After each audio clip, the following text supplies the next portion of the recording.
ഇന്നൊരു ചിക്കൻ കറി കഥയായാലോ? അങ്ങനെ ഇവനെ ഞാൻ ഇന്ന് കുളിപ്പിച്ച് കഴുകിയെടുക്കാൻ പോവാണ്. നല്ല സുന്ദര കുട്ടപ്പനായി.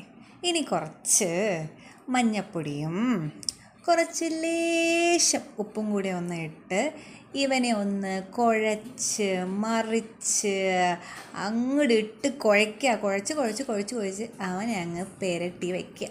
ഇനി നമുക്ക് മെയിൻ ഇൻഗ്രീഡിയൻസിൽ കിടക്കാം അല്ലേ? അങ്ങനെ ഇരുന്നപ്പോൾ അവിടെ നിന്ന് ഒരു അശരീരി വരുന്നുണ്ട്. ആരാന്നല്ലേ? പിന്നല്ല, ഇപ്പൊ റെഡി ആവൂലേ? വീഡിയോ എടുക്കാണ്, കുറച്ച് സുന്ദരിയായിട്ട് ഇരിക്കണം വിചാരിച്ചിട്ടാണ്. നീ പിടിച്ചതിലോട്ട് ആക്കാതിരുന്നാ മതി. മുടി വിട്.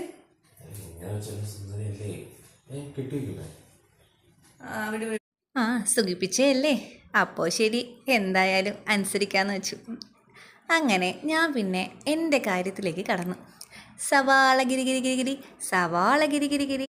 ഇനി എന്താ അടുത്ത് നമുക്ക് തക്കാളി എടുക്കാം. തക്കാളിയും ഇഞ്ചിയും വെളുത്തുള്ളിയും പച്ചമുളകും റെഡിയാക്കി വെച്ചു.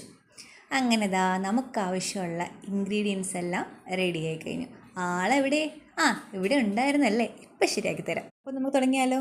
ഒരു ചീനിച്ചട്ടി അടുപ്പത്ത് വയ്ക്കുക, ലേശം എണ്ണ ഒഴിക്കുക, ഗ്രാമ്പൂ പട്ടയൊക്കെ ഇടുക, ഇഞ്ചി വെളുത്തുള്ളി ഇടുക, അരിഞ്ഞു വെച്ചിരിക്കുന്ന സവാളയും കൂടി ഇട്ടിട്ട് നന്നായിട്ട് വഴറ്റിയെടുക്കുക എന്ന് പറയുമ്പോൾ നന്നായിട്ട് വഴറ്റിയെടുക്കുക. ആ കളർ മാറി ബ്രൗൺ ആകുന്നത് വരെ ഇളക്കിക്കൊണ്ടേ ഇരിക്കുക. അത് കഴിഞ്ഞിട്ട് ചിക്കൻ തട്ടിയതിന് ശേഷം നന്നായിട്ട് ഈ കറിയുമായിട്ട് ഇതിനെ മിക്സാക്കി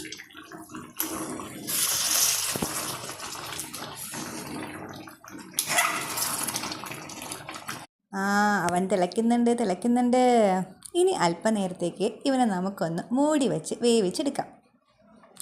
അത് കഴിഞ്ഞതിന് ശേഷം അല്പം ഗരം മസാല ഇടുക. എന്നിട്ട് കുറച്ച് മല്ലിയിലയും കൂടി ഇട്ടിട്ട് റെഡി, സെറ്റ്. അപ്പോൾ നമുക്ക് ഇന്നത്തെ ബ്രേക്ക്ഫാസ്റ്റ് കണ്ടാലോ? ഇന്നത്തെ ബ്രേക്ക്ഫാസ്റ്റ് ബ്രെഡും ചിക്കനും വെജിറ്റബിൾസും ആണ്. അപ്പോൾ അടുത്ത വീഡിയോയിൽ അടുത്തതായിട്ട് കാണാം. Okay, bye. Thank U.